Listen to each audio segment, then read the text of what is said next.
Now, next talk is from Ashutosh, who is contributing to PostgreSQL community since more than last 7 years, who has developed, joined, and pushed down features in Postgres F2W. I will request him to start with the presentation. So we talked about partition and parallelism, and now we are talking about partitioning. There is, everybody would know that divide and conquer is one of the crucial algorithms, crucial strategies of algorithms. And what we have been, it looks like the V10 of PostgreSQL is all about dividing and conquering your data. So the large data that you have, either you divide into processes so that your queries become faster, or you divide your storage so that there are multiple capabilities that you can explore further.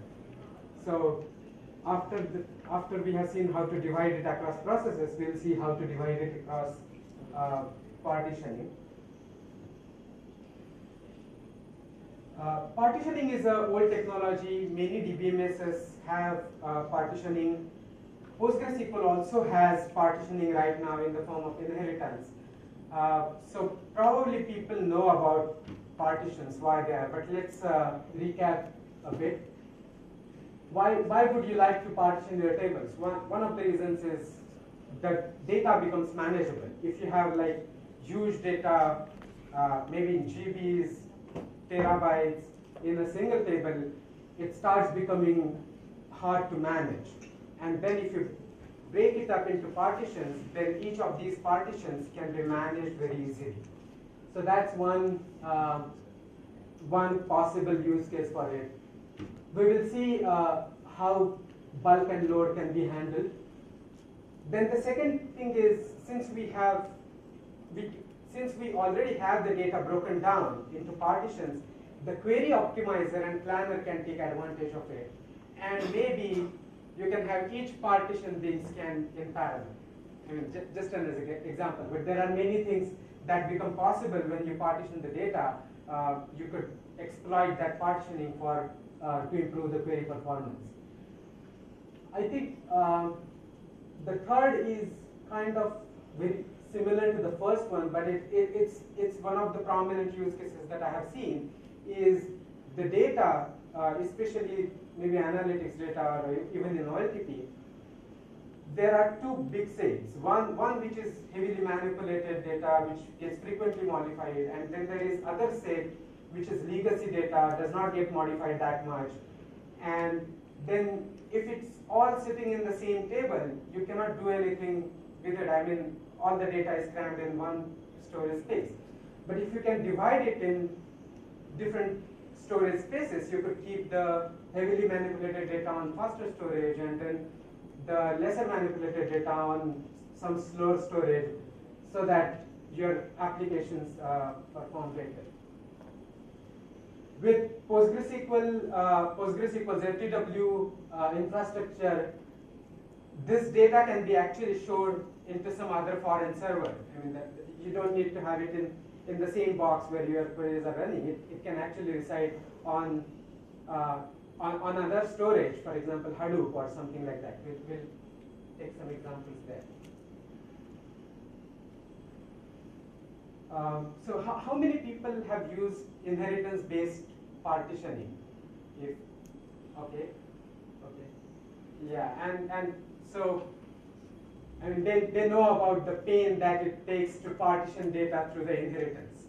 So inheritance is a object-oriented feature that we have borrowed from object-oriented programming, and we happen to use it for partitioning as well. But then you have to set up triggers, you have to set up rules, you have to set up constraints, and all these objects need to be managed. They need to be maintained. You might be writing a trigger function where there is a bug, and then you have to go fix that bug. As you add more partitions, you need to change those trigger functions, those rules, to take care of the new partitions that are being added or deleted. If you change the constraints on that partition, then that needs to be incorporated. So it becomes really difficult when you have partitioning based on inheritance.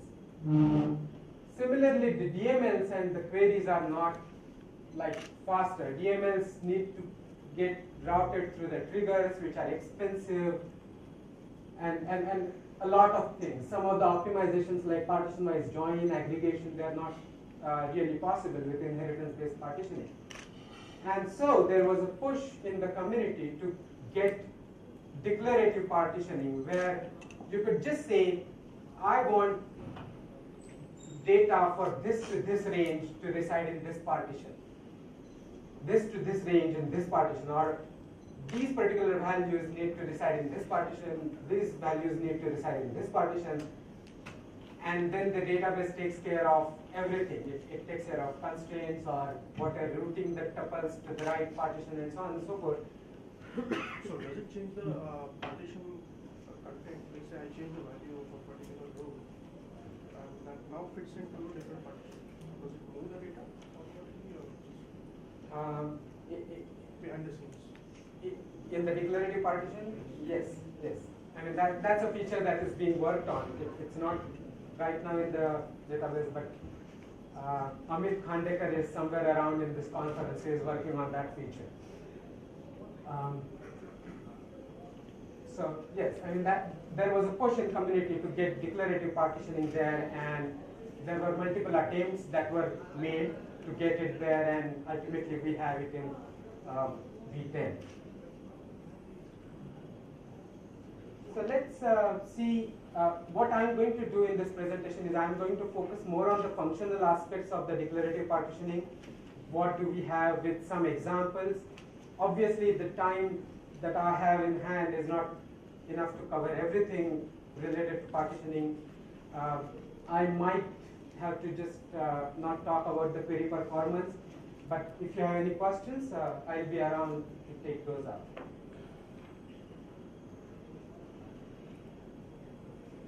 So the version that we have added in this release of PostgreSQL has partitioning based on list partitioning and range partitioning. There is one patch which has just got floated a couple of days back for hash partitioning.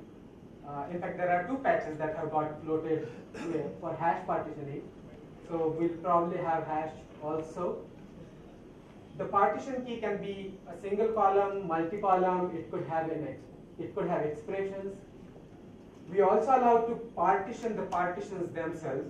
So just like sub-partitioning feature in in Oracle, but we allow multiple levels of partitioning, theoretically infinite, so that I mean you are not restricted to just two levels of partitioning. Although I mean that would be practically useful.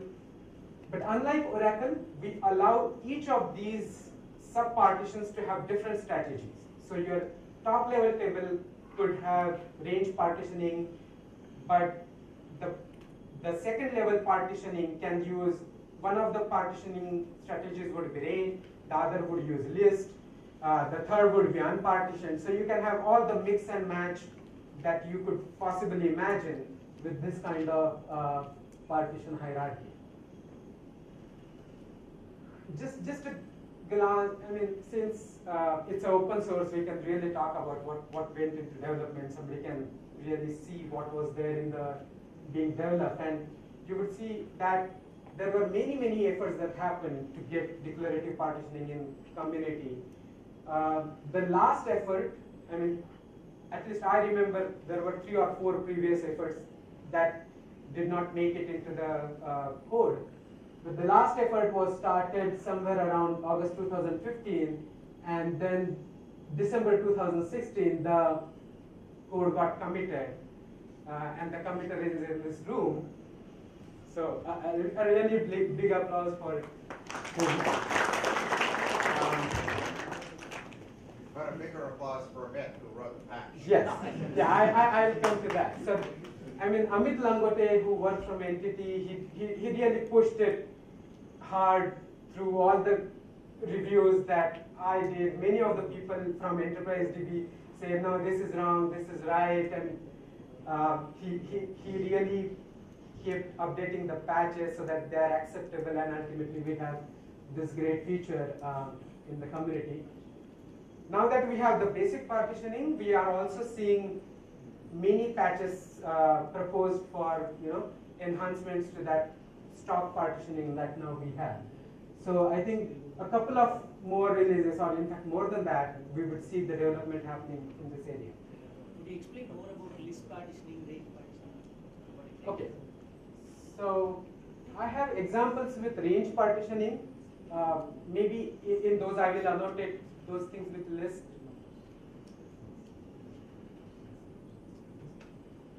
So I'm going to go through examples. The detailed functionality is there in the documents. So here is how you start, by creating the partition table, which is the top level table.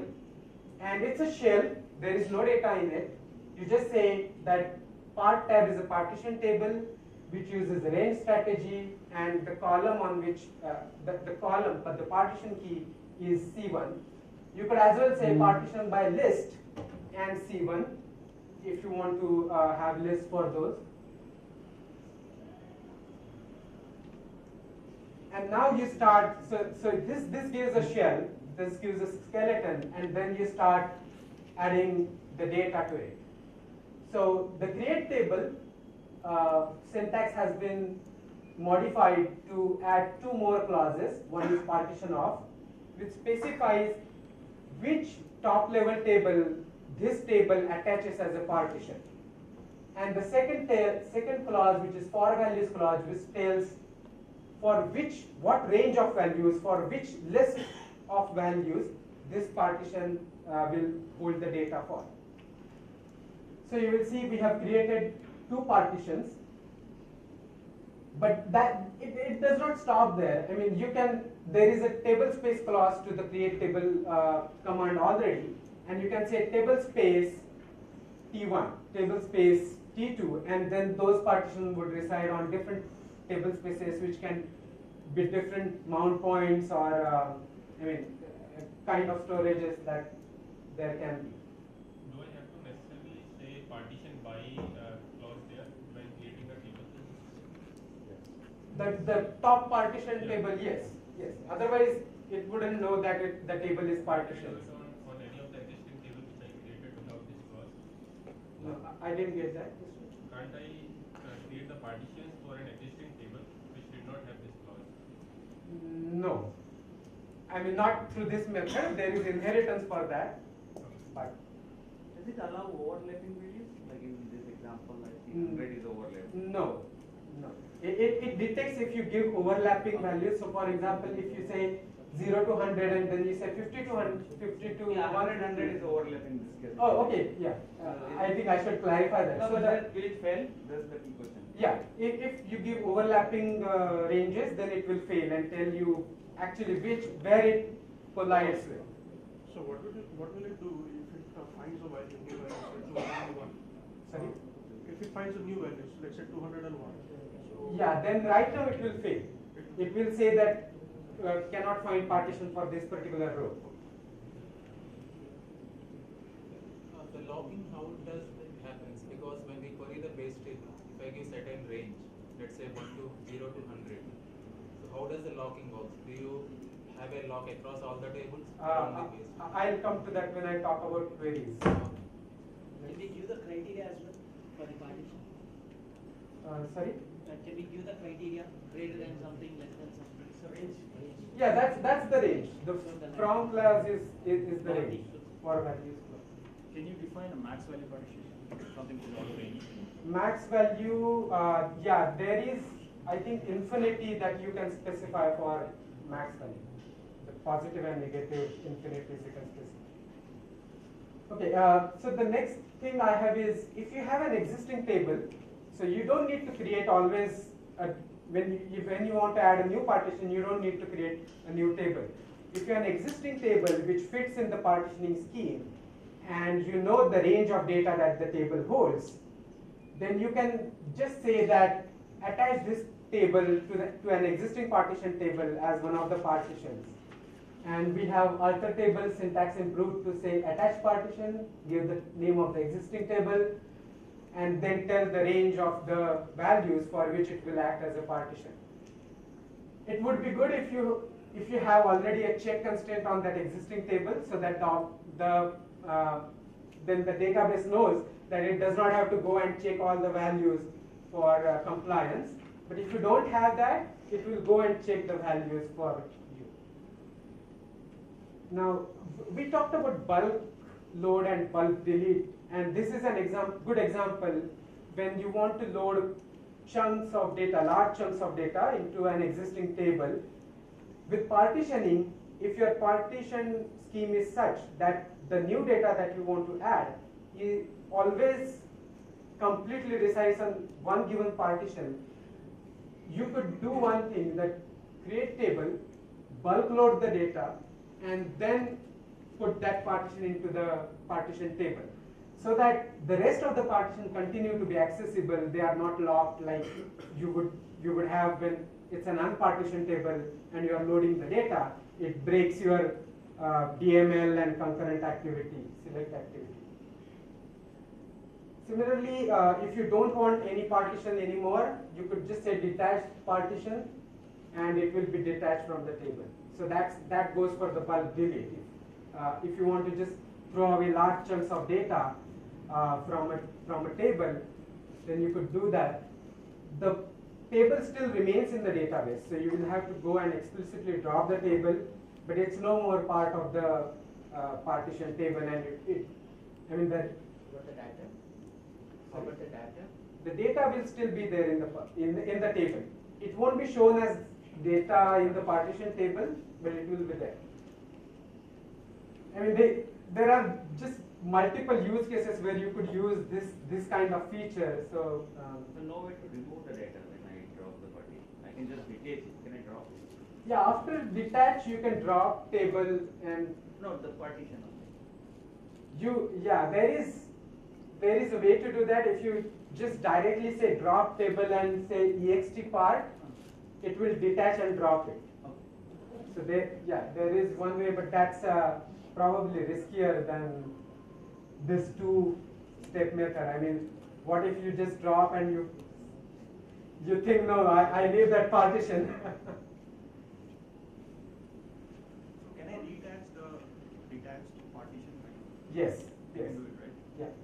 So consider an example. There are just too many use cases for it, but a broken index on a partition table.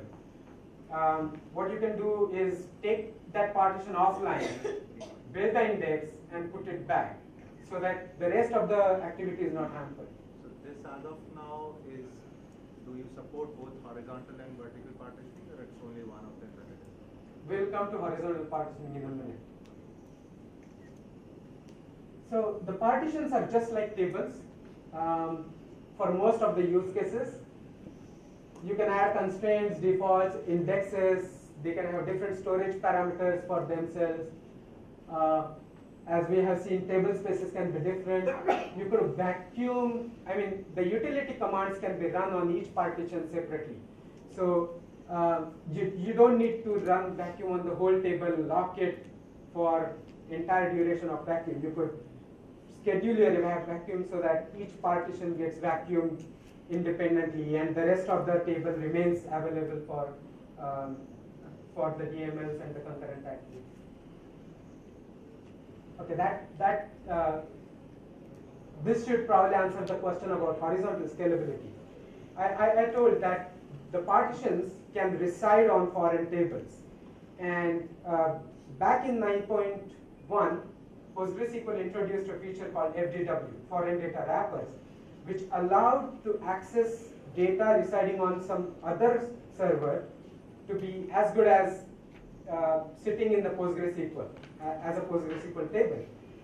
And this feature brings these great technologies together to pave a way for horizontal partitioning, or what is called as sharding. So create foreign table command has been improved to include again the same clauses as create table, partition off, and for values, which again tell the same thing. what is the partition name, what is the partition name, what is the top level partition table, and for what range of values this table would act as a partition. But the beauty of it is each of these partitions do not have the data locally. These partitions are pointing to some other database, other data source, and then projecting that data locally as if it comes from a table. Now, in fact, they need not be the same data sources. You can have part 3 on Oracle, part 4 on MongoDB, part 5 on Postgres, I mean anything, any combination that you imagine. And this is a great tool if you want to consolidate data across your servers as a single view, let's say for analytics.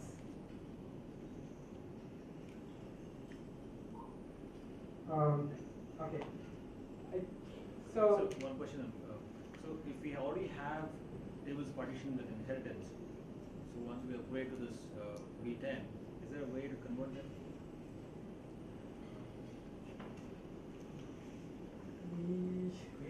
No, there is no automatic way, but we can,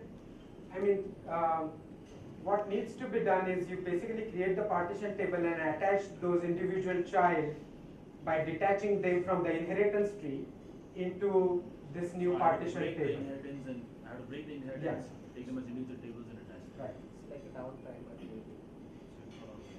not a live. Yeah. Hopefully we'll get some tool which does this automatically for you, but right now, yeah. Unfortunately, I'm running out of time, so I won't be able to cover the query optimizations, but there are 3 optimizations that at least partition-wise join has been proposed, partition-wise aggregation will be proposed in few days, it's underway. And you will see the names. Simon was talking about India's contribution to PostgreSQL, and so Amit Langote, who did partitioning work, I am working on partition-wise join. Partition-wise aggregation is again being worked by Jeevan Sathe, who is sitting here. Amit Khandekar is working on update of partitioning key. So most of the things that we talk about with partitioning are coming from India. So it will be, a feature I think it will be a first feature, which is, or probably parallel query has that record, that most of it will be done from India.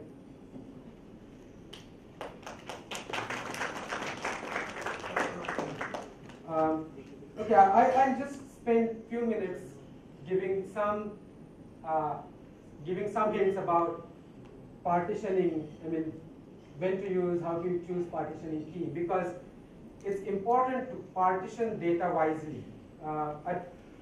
A bad partitioning can be worse than no partitioning. If you choose a bad partitioning scheme, it's possible that your queries will be slower and you won't be able to get what you want from partitioning. So always choose partitioning scheme and partitioning key wisely, and give it a thought before you develop applications. If you are partitioning for query optimization, it's important that partitioning key, you choose a column which is part of the queries, where there are conditions on that column, equality conditions, range conditions on that column. It is one of the columns which is part of the join conditions, especially equality join conditions, so that partition-wise joins can take place. So you would rather study your query patterns, find out the columns which are part of the calls, and then choose the partition key rightly. Obviously, you would have to test it so that you see whether the performance is what you expect. If you are partitioning for storage management, again, the column that you choose has to be associated with the storage that you would choose for the partitions. For example, timestamp is usually one of the columns which records the timestamp of the row is usually the key for the storage, because then the old data can reside on the older, the slower storage the newer data can reside on the faster storage.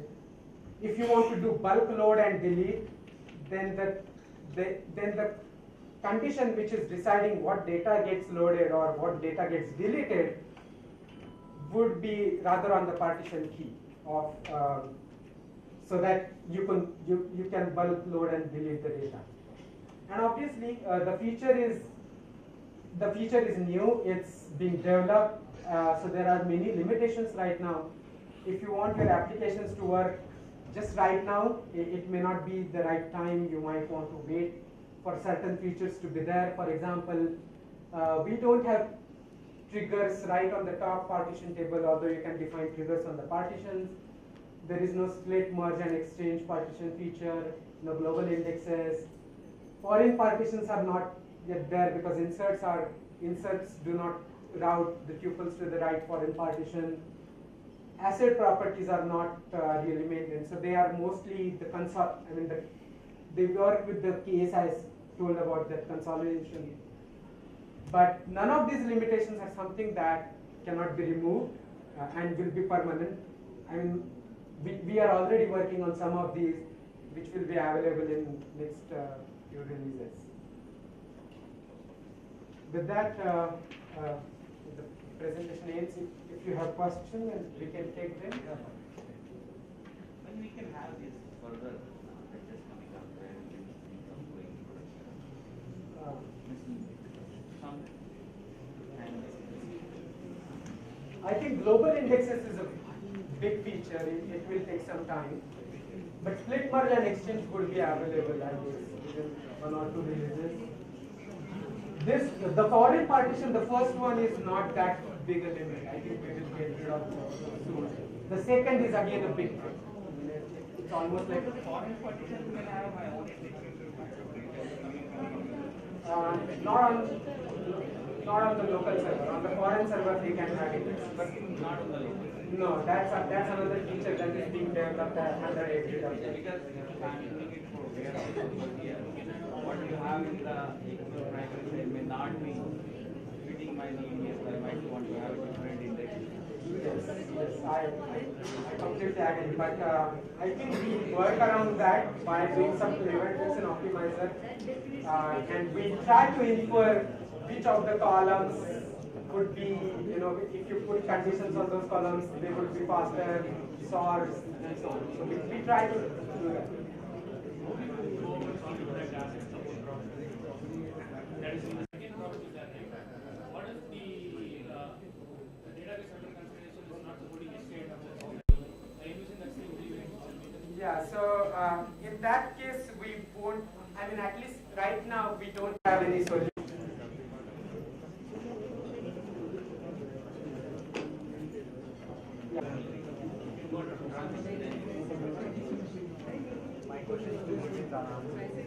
The horizontal partitioning, isn't the foreign partitions is what? Okay, so Horizontal partitioning, traditional database partitioning. Okay, the way you can look at horizontal partitioning is that you still have the same set of primary key columns, but you have different subsidiary columns in different partitions. It's not a true sense, but then if you look at Oracle and SQL Server, they do give horizontal partitioning.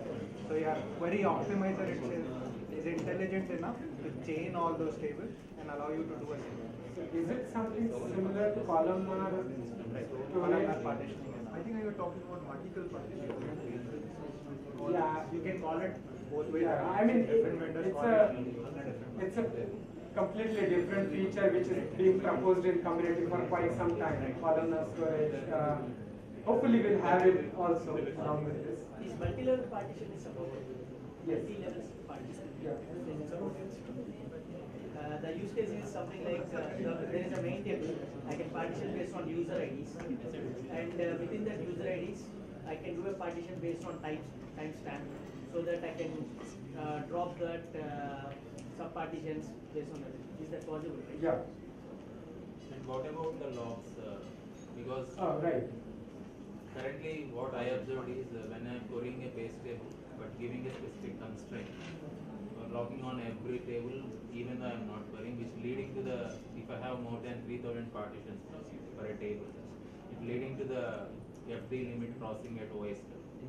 So Is it the DML running on? It's just the select. Yeah, I think but that should get taken care with the constraint exclusion. Yes. Partition pruning already happens.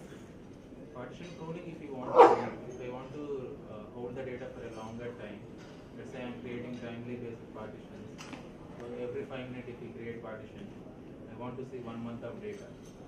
So there will be a lot number of partitions. In those cases, even though I'm querying the 1 hour granularity of the data, it should take log on those 5 tables. But it's taking log on each and every table of those partitions, and it's leading to the OS level file descriptor. This is more or less what you call as a temporal feature. I think we still have that problem with this, but that can be. So what is the limit on these partitions? What is the better way to manage the number of partitions? Are there any limits? Let's have a lunch break and you can catch with him sometime. I think the answer is a bit complicated. Okay, fine. We'll start at 2 o'clock exactly. Thank you.